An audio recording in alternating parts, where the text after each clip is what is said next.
Hey guys, welcome back to Geek Space, where today, for Five Nights at Freddy's' 11-year anniversary, I'm going to be ranking every single FNaF game from worst to best. There are a lot of these games, so without further ado, let's get right into it.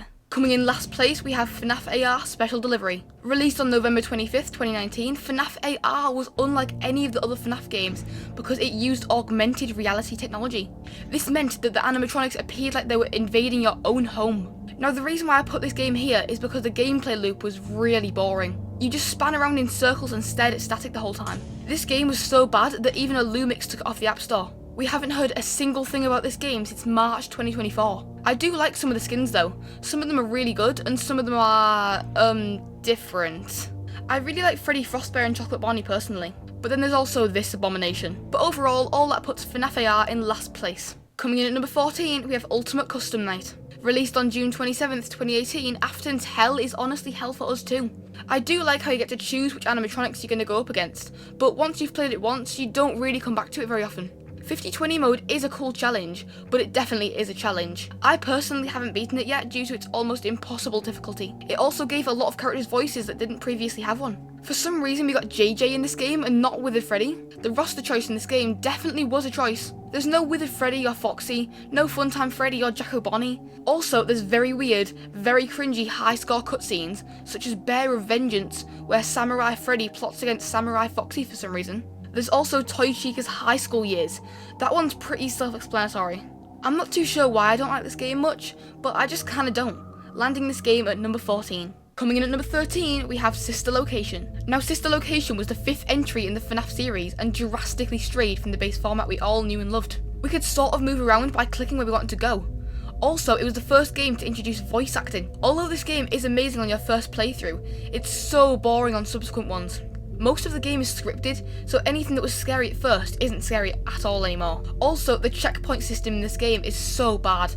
Sometimes it puts you back like 20 minutes if you die, so it becomes repetitive. And don't even get me started on Night 4. This game is also the first one to introduce sci-fi themes to this franchise, which are very controversial even to this day.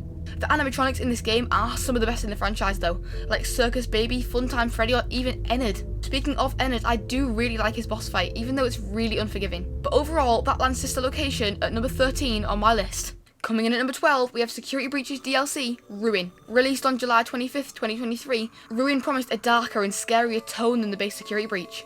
And while it did succeed at that, it failed almost everywhere else.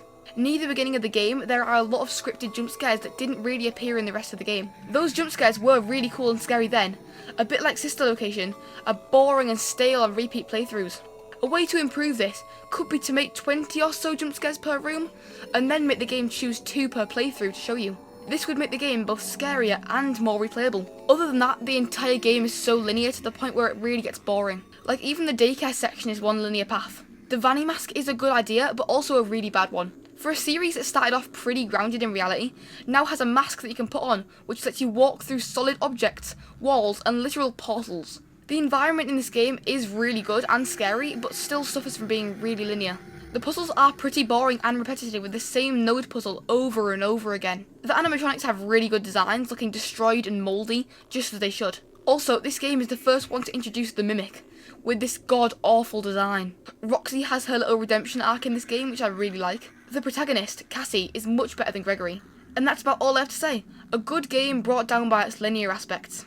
Coming in at number 11, we have Five Nights at Freddy's 2. Released on November 11th, 2014, FNaF 2 was the very short-awaited sequel to Five Nights at Freddy's. Unlike the first game, this one has no doors and only an empty Freddy head to protect yourself with. The Freddy mask is a really cool and unique idea, but literally counters every single animatronic except for Foxy and the puppet. A good solution for this problem would be to make the toy animatronics fooled by the mask, while maybe the withered animatronics you need to hide under the desk or something. Also, since the puppet's music box goes down so fast, you don't have time to look at any of the other cameras except for the prize counter. Another easy fix will be to make it so you can wind the music box from any camera. The animatronics in this game were also some of the best in the entire series. Withered Freddy is so iconic, the mangle is so cool, and the puppet is still one of the best FNaF characters of all time. But the undeniable best is definitely Balloon Boy. This was also the first game to introduce the main lore that we know today about FNaF. Purple Guy first appeared in this game as well. But overall, the 2 main issues with this game are the mask fooling everyone and the music box being a full-time job. So all of that lands FNaF 2 at number 11 on my list. Entering the top 10, we have Curse of Dreadbear. Released on October 13th, 2019, Curse of Dreadbear added many Halloween-themed levels to help Wanted. This update included some pretty good ones too, including Captain Foxy's Log Ride, the Corn Maze, Trick or Treat, and Build a Mangle. Fan favourite Dreadbear also debuted in this game with his own level where you've got to make a brain for him. Vanny's mask was also first shown off in this game if you unlock the basement in the Corn Maze. It's really a shame what happened to her. I haven't really got any problems with this game, but it just doesn't add much because it's only a DLC. So yeah, pretty inoffensive, landing it at number 10 on my list. Coming in at number 9, we have Five Nights at Freddy's 4. Released on July 23rd, 2015, FNaF 4, like sister location, drastically altered the Five Nights at Freddy's formula by using sound a lot more. In this game, if you want to know whether there's a flash or flashlight down the hall, you need to listen out for the quiet breathing of the nightmare animatronics. Don't turn your volume up too high though, in case you do mess up. I do quite like the nightmare animatronics themselves, although sometimes they do look like they're trying a bit too hard to be scary. I do really like Nightmare Fredbear though, mostly because of the surprise of his boss fight on night 5. I also really like the concept of Plush Trap and his minigames. The concept of being able to take 2 hours off the night if you win is really cool. This game is also the one to have the infamous Bite of 83, which also comes along with this legendary Markiplier clip. Was that the Bite of 87? Speaking of, I do really like the end of night minigames. It's really cool to see what Fredbear and Spring Bonnie looked like, even if it's only in 8-bit. FNaF 4 also got a Halloween DLC that I didn't think was important enough to be featured at its own game. But yeah, FNaF 4 is pretty good. Coming in at number 8, we have Five Nights at Freddy's 3. Released on March 2nd, 2015, FNaF 3 introduced my personal favourite FNaF character, Springtrap. This entire game is basically a 5-night long boss fight against the killer, William Afton. Springtrap's jumpscare is terrible, and there's no excuse for that. Throughout the entire game, it feels like Springtrap is hunting you, and you only. It feels really personal. There's also the Phantom animatronics as well, and I'm not really a fan of them. Their designs are just really lazy and just boring retextures of pre-existing characters. This game is pretty boring and easy with there only being one real animatronic, but the main reason I like it is because of the juicy lore. There's lots of different secrets you can unlock by completing certain tasks on each night. For example, typing in 395248 into a brick wall, or pressing the buttons on an arcade in a certain order is really cool. The true ending of this game shows all the spirits having their happiest day, and having their souls put to rest. In some alternate universe, Five Nights at Freddy's ended here, and honestly, I wouldn't hate that universe. But for Springtrap, the lore, and most definitely Phone Dude, I put FNaF 3 at number 8 on my list. Coming in at number 7, we have Freddy Fazbear's Pizzeria Simulator. Released on December 4th, 2017, Pizzeria Simulator is the 6th installment in the FNaF franchise. I absolutely love the tycoon sections of this game where you have to add your own animatronics, games, and attractions to your very own pizzeria. I love it so much in fact that I would love to see a full game just about managing your own Freddy Fazbear's pizza place. I also really like the salvage sections of this game as well. It's really creepy analysing the animatronics for the slightest of movement under the dim scary lighting. But a part of this game that I really don't like are the office parts. They're just so boring. Also, some of the character designs in this game aren't the best. They're just kind of cluttered, especially Scrap Baby. Another thing that I love about this game is the lore. It honestly tied up everything in the FNaF franchise up to that point. A lot like FNaF 3, there definitely is a world where Five Nights at Freddy's ended here. And with an ending as amazing as this one with Henry's heart-wrenching speech, I would be happy with that ending. I would also like it if Midnight Motorist got solved though. But all of that puts Pizzeria Simulator at number 7 on my list.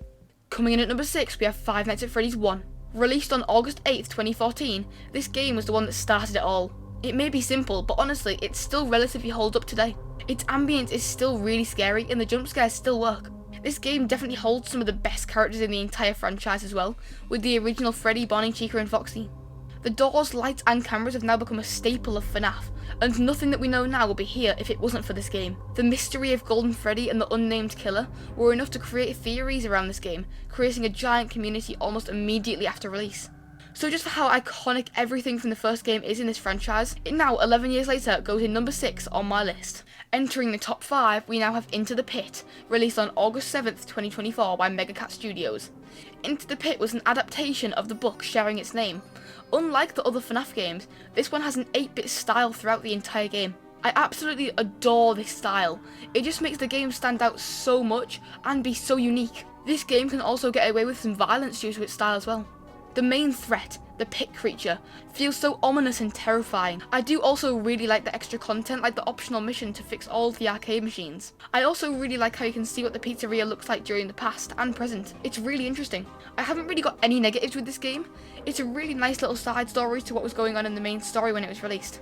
It was just an amazing 10th anniversary game, landing it at number 5 on my list. Coming in at number 4, we have Five Nights at Freddy's VR Help Wanted. Released on May 28, 2019, FNaF Help Wanted was Steelwool's first ever FNaF game. It included really good remakes of the first 3 FNaF games, obviously in VR, some FNaF 4 themed minigames, and some others like Parts and Service and Vent Repair. My personal favourite levels are the Parts and Service ones. The animatronics feel like giants compared to you, and seeing them so close to you in VR is terrifying. Vent Repair with Mangle and Ennard was also really good. I'd love to see more of it. The real reason why I like the FNaF VR game so much is because how cool and scary it is seeing these animatronics and locations we all know and love so close to you, and it feels so real. The story of Glitchtrap and Tape Girl in this game is also really good. Speaking of Glitchtrap, it is really scary seeing him get closer and closer to you in the main hub as you collect the tapes. The neon hard mode world is also really ominous. I do really feel that the hard mode levels themselves were quite wasted though. Imagine if for hard mode Parts and Service, we had to repair the wizards instead of just a neon version of the one we already had. But for being just such an amazing adaptation of the first 3 games, and some pretty cool added minigames, FNaF Help Wanted goes at number 4 on my list. Taking the bronze medal at number 3, we have FNaF Help Wanted 2. Released on December 14th, 2023, Help Wanted 2 may not be as scary as the original Help Wanted, but it does make up for that with its fun factor. I really like Carousel, Breaker Room, Bonker Bon, DJ Music Time, Food Prep, Arts and Crafts, Roxy Makeover, and the Helpy Repair minigames, so basically everything. I love the variety of experiences in this game as well. The reveal of taking off the Vanny mask is so cool. I also loved playing Princess Quest in VR at the end as well. My problem with the hard mode levels is fixed in this game as well, with unique minigames for hard mode. Mr. Kipper was so hyped up in the teasers for this game, and was really disappointing unfortunately. Sun got a lot better of a personality in this game as well, but just for being a drastic improvement from the first Help Wanted, it goes at number 3 on my list. Taking the silver medal at number 2, we have Five Nights at Freddy's Security Breach. Released on December 16th, 2021, Security Breach first released as a buggy mess, and to be quite honest, still is. So you may be wondering what got it so high on the list. And the reason why I love Security Breach is because of its flaws. It has so much charm to it. From the expansive grand pizzaplex to the iconic glam rock animatronics, this game has so much charm and life to it. Sure, it wasted like half its cast including its main villain, but I still love it. I'll always have a special place for it in my heart. The long wait for this FNaF game was honestly peak. Everyone making fan-made trailers, gameplay theories and models was so fun. But going back to the actual game, I do really like Sun and Moon. Glamrock Freddy was so nice and charming. Roxy was surprisingly a really deep and complex character. DJ Music Man had a really cool section. Honestly, Security Breach has some of FNAF's best characters because they actually have real personalities. I loved exploring the giant pizzaplex and getting to see all the tight corridors. I really don't know why I love Security Breach as much as I do, but I just do. So all of that puts it at number 2 on my list. But winning the gold medal at number 1, we have Five Nights at Freddy's Secret of the Mimic. Released on June 13th, 2025, Secret of the Mimic is the latest entry to the Five Nights at Freddy's franchise, and in my opinion, it's by far the best. It's a story about Edwin's family and business slowly falling apart at his fingertips. The Mimic's mechanic of being able to hide inside any of the mascot suits is so cool and scary. The quote-unquote boss animatronics are also amazing. Jackie, Dolly and Big Top are so memorable and cool. And honestly, this game could be a standalone game without the rest of the franchise, focusing on Edwin instead of the Aftons. A bit like Springtrap from FNAF 3, the Mimic is the only threat in this game, so it feels really personal and like he's hunting you and you alone. My only problem with this game is that I wish Jackie got some more screen time, but that's literally it. Also, the White Tiger and Sleepy Moon sections of this game are probably the scariest part of this entire franchise. If you want to see a more in-depth and thorough review of this game, then definitely go check out my Secret of the Mimic review video, which will be in the top right of the screen now. It will also be linked in the description if you're slow and missed it. But all of that puts Secret of the Mimic at number 1 on my list. Alright guys, we've reached the end of today's video. I really hope you enjoyed it. Comment down below your list of FNAF games from worst to best because I really want to hear what you guys think. Also, make sure to comment down below if you want to fight me about Security Breach being so high on the list, but I'm very sorry, but fight me anyway, because why not? But anyway, I hope you have a great day and I'll see you in the next one. Goodbye!